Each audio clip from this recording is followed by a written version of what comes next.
off you go. And thank you, I think, Margie, for the introduction.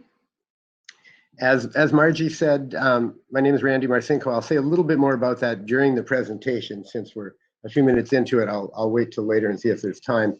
The topic for my talk today is Zarin's jury verdict review and analysis, that I'll refer to as JVRP throughout the presentation, used access innovations to enhance semantic enrichment and MEI Global, MEIG, to significantly increase their licensing revenues. JVRP was founded in approximately 1980 by Ira Zarin, an eminent certified trial attorney, for the purpose of educating and apprising members of the bar of what is and was happening at the trial court level by thoroughly reviewing and analyzing civil jury verdicts and settlements.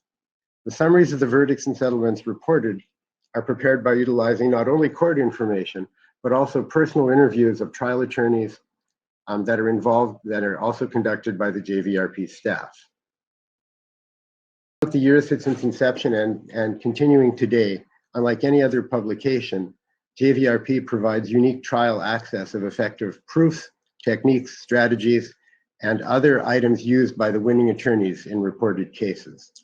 JVRP is extensively subscribed to by plaintiff and defense attorneys, firms, insurance companies, judges, state and federal courts, as well as agencies, and is often cited as an authoritative reference for case and verdict evaluation. Their seminal product, right from its inception through to the present, is on the screen in front of you now, and it's called Jury Verdict Review and Analysis. There are seven separate states that they cover. This one is New Jersey, and they also have a national edition. The publication is a monthly national review of state and federal verdicts and settlements with professional analysis and commentary. The verdicts are selected for their informative and comparative value in the preparation and presentation of defense litigation. If you look at the first item on the table of contents to the verdict analysis product in front of you, and we open up to that first page, this is typical of the verdict analysis and summary that's presented within the publication. There's a summary that always includes at least the award amount, as well as a detailed summary of the case. It lists the plaintiff and other salient features that came up during the court case. It also has a comprehensive trial analysis, and that's a big part of what JVRP has been known for over the years. It's often been the case at very large firms throughout North America that the senior partner will order 5 for the key partners in the firm, and then 40 or 50 for the junior attorneys, and make it instructive reading for them to watch how and why trial attorneys are performing the way they are on certain types of verdicts and within certain courts. Another one of the key products produced by JVRP is what has become known as Zarin's Medical Liability Alert, and it's on the screen in front of you now. It's a monthly national review of state and federal civil jury malpractice with settlements and verdicts, including professional analysis and commentary. This has been a very key part of JVRP's success, and that is the space that's become known as med-mal or medical malpractice. They're out front in finding the key cases throughout the entire country that have led to seminal verdicts that have often positioned the way trial attorneys will function on subsequent verdicts and have techniques in them that upcoming and younger attorneys want to learn from. Of course, over time, JVRP didn't stay just as a print publication, and they've got an active subscription base to their online JVRP website, which you see on the screen in front of you, where you can search by keyword and soon by a lot of other parameters, thanks to the work that Access Innovations has done to make their database for the end user access more robust and more flexible. Because of the way JVRP has created over the past many years more than 100,000 verdicts in their back file, they've been able to harvest a very significant number of expert witnesses from the cases that they have cited and abstracted. Access to all of those expert witnesses is made available through the interface. And that's become a very well-known product for people that either want to vet an expert witness that is performing on a case that they might be coming up against in court, understanding what their strengths and weaknesses are, or they may actually want to hire an expert witness. And they look to see where an expert witness has been used and where they've performed admirably, either being able to move up the verdict amount or being able to come up with good, concise responses that have worked well in court. JVRP, oh gosh, it's been just about 2 years ago now, reached out to us to increase their revenue generation and brand penetration from licensing. And that's been our bailiwick since more than 25 years now. We've become known as a licensing broker that helps publishers to monetize their digital assets. In a nutshell, we work on deals that are best described as one-to-many.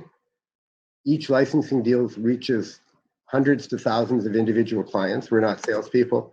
We employ a team of licensing professionals, many hailing from publisher and vendor backgrounds. Some of the team have legal and accounting backgrounds to support negotiating, business case analysis, contract writing, and deal making. And we work non-exclusively on behalf of our publishers using a revenue share business model. And that's the brief introduction of myself that I omitted at the beginning. Our value proposition is what we term smart revenue generation for the publishers. And we define that as simultaneously growing publisher revenue, increasing publisher brand awareness, and optimizing publisher market penetration, while simultaneously protecting the publisher's intellectual property, aligning with the publisher's mission, preventing cannibalization and churn of the publisher content, and understanding the wishes and needs of the publisher's end user. We've learned, and JVRP is no exception, that good licensing, profitable licensing, is only possible with linguistically and semantically sound data. And after a comprehensive and detailed audit of JVRP's database, it became obvious to us that a significant data overhaul was necessary.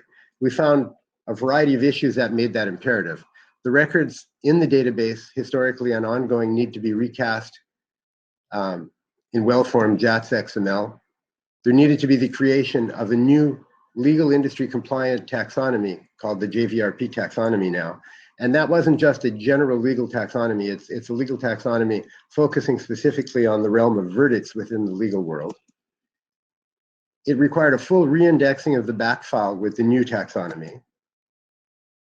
And it required setting up and deploying an automated indexing system for new records as they're created with the provision for manual review.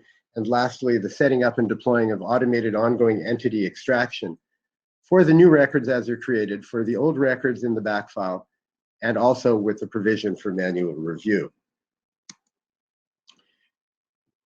We advise JVRP to use Access Innovations to perform those linguistic and semantic and XML-based tasks, and we were very pleased that we did so.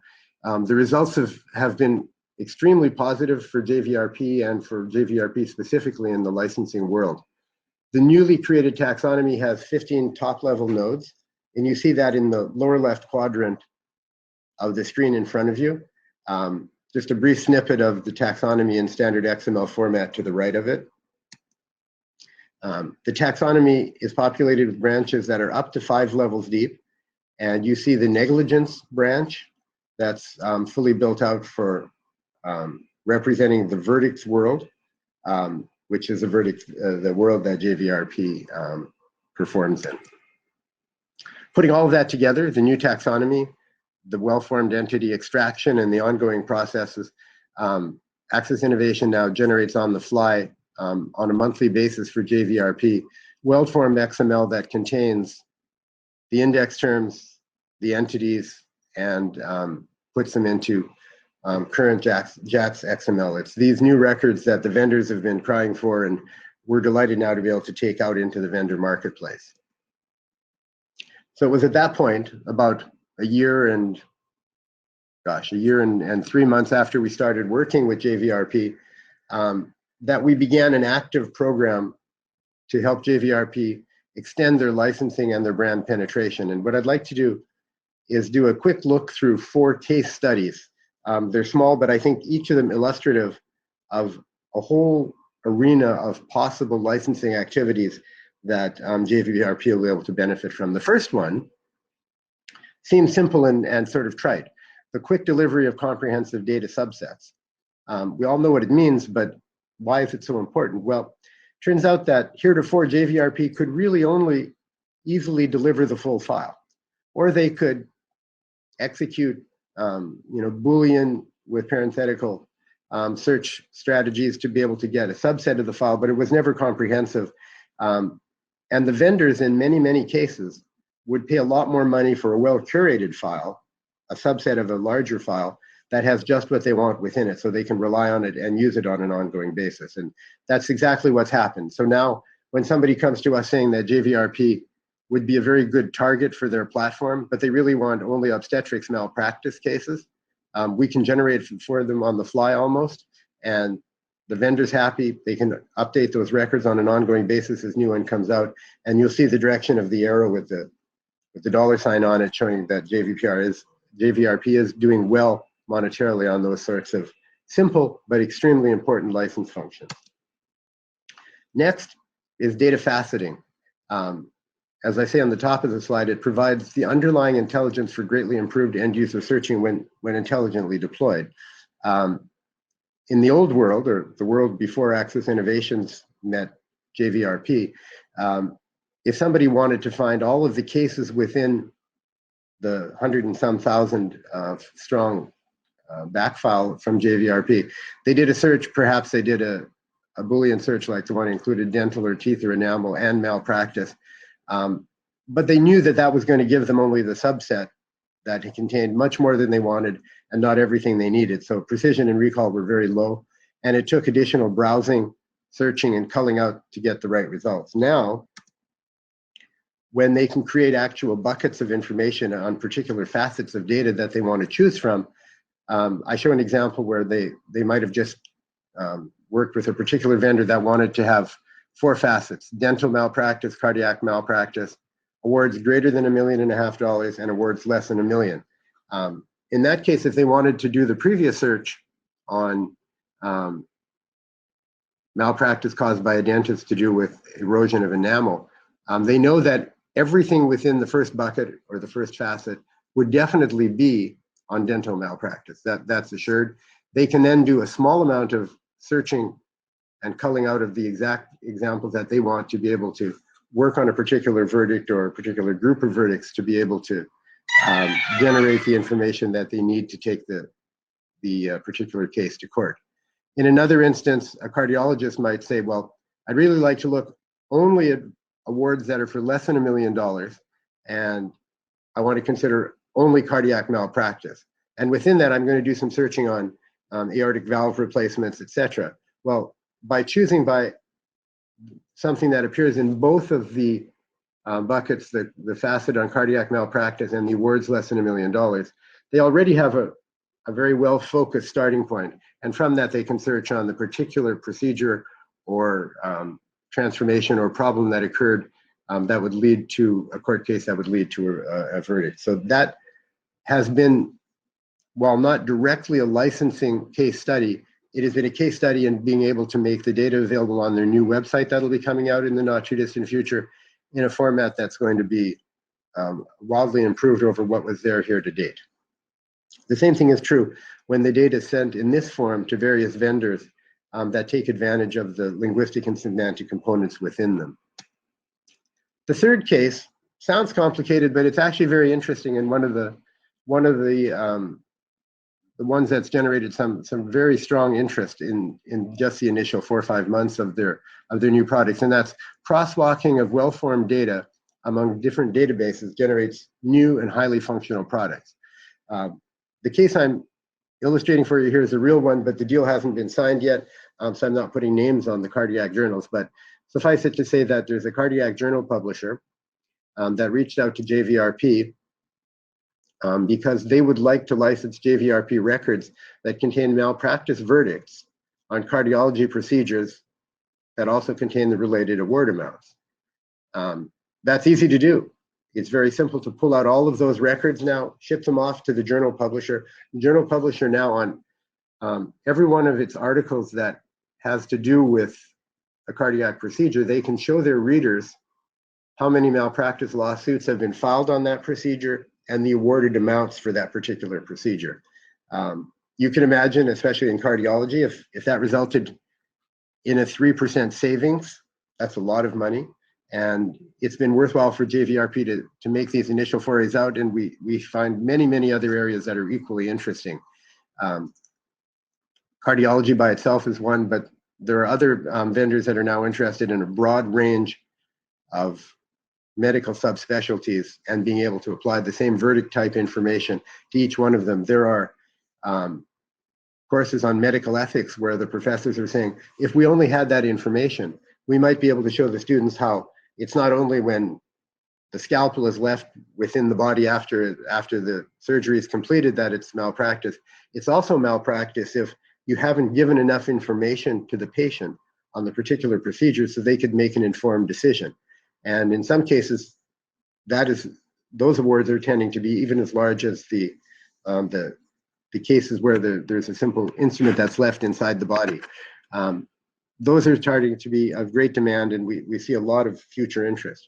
The last case study that I'll share with you is one that broadly is text and data analytics, and it's a field that's been growing markedly over the past decade within the information industry, not just within the legal arena, but in all sorts of areas. And JVRP is now able to license really well-normalized entities, in the case that I'm referring to here, judge names and court names, to a vendor that when coupled with other judge-related information, the vendor can create a map by judge or a map by court of the verdict sizes and amounts. And you might say, well, why is that so valuable? Well, a trial attorney cares very, very much about, if they're going to bring a trial, which judge might be the one to hear the case, because some judges, when they do the analysis, end up with a particular procedure or a particular genre of procedures leading to much greater rewards in their court than it does in another, or particular courts are known for not having the same results, and they may want to move, if they have an ability to move a case from California to New York as a change in venue when both are equally viable venues, they might find that that's worth a lot for certain types of cases. And again, this is an area where that vendor has sought out JVRP because we brought them this as a possibility. They came back to us saying they'd really like to work with JVRP to see what could be done. And that's the fourth sort of pillar, and what we're looking at is the first four big licensing areas that we want to take JVRP into. And thanks for listening. I'm happy to take any questions now, or feel free to reach out to me during the breaks during the rest of the conference, and I'll see if I can get back to the screen here.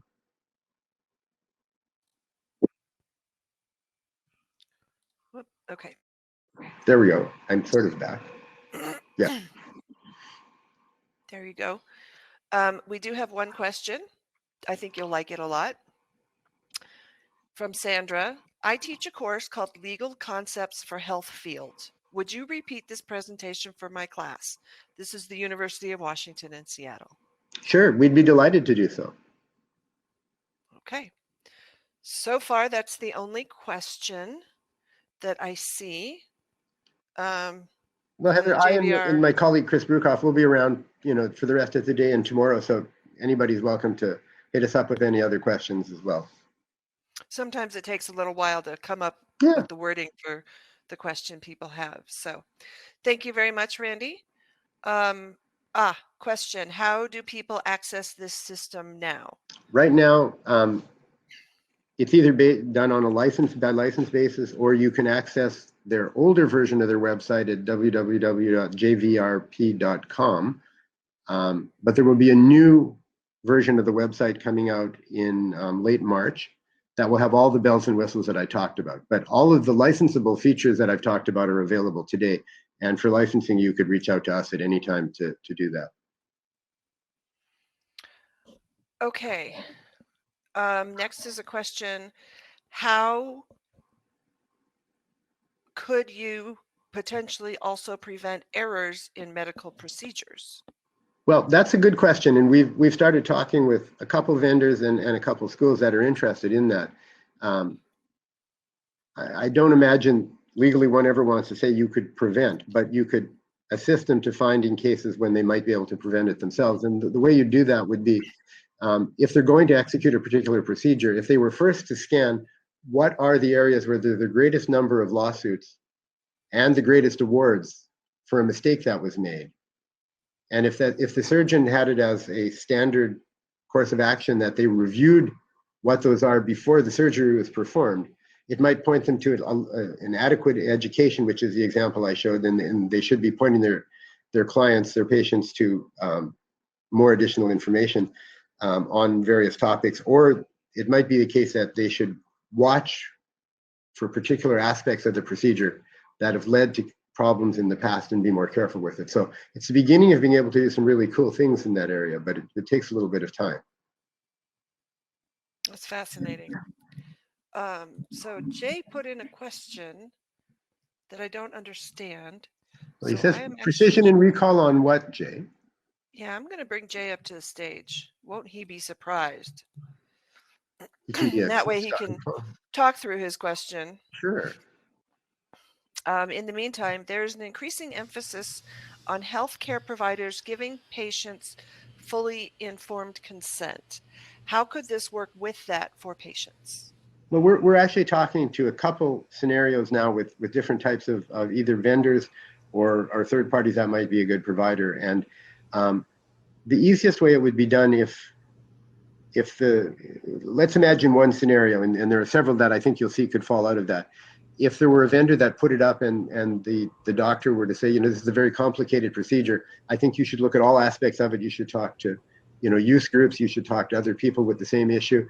And one other resource we have now is take a look at where problems have arisen in the past. And you might actually want to talk to your surgeon or your doctor about how is that avoided. Maybe it's avoided by you having more information.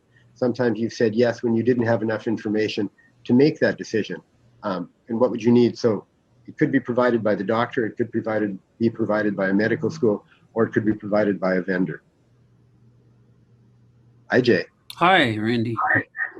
Am I coming through audio? You are, loud and clear, and your picture too. Okay, great. Well, one of the things I should mention to the rest of the audience is that one of the things you can do with a good thesaurus is use it as part of type ahead, so people like me don't make these obvious typos like precision out of an S. Sorry about this. Okay, so I got my question really is, you'd mentioned the quality of precision and recall, ERP, and so what were the problems, and what is precision and recall? And the other question I have is, what about term ambiguity, in terms of crosswalk between legal terminology, which be kind of fuzzy, and of course medical terminology can be real fuzzy or real ambiguous at times, a word like plasma. How does this help?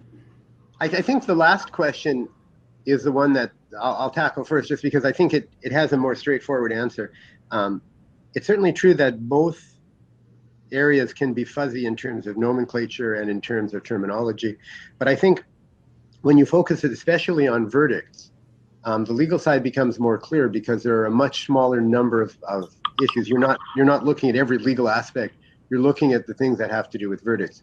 On the medical side, it still is important that you're looking at the right aspect, but I think that's why for any project like the one we're talking about here, it would take an Access Innovations to step in and refine it if it got to the level of looking broadly across a lot of medical subspecialties to make sure that the crosswalking were done and bring precision up to the level that you wanted. And precision and recall would both be of equal importance. Precision being, did you find the most pointed examples of the particular case in question, and recall, did you find all of the cases that might be pertinent to the case in question? Great, thank you very much. Excellent. Sure. All right. Most excellent. Thank you, Jay. Randy.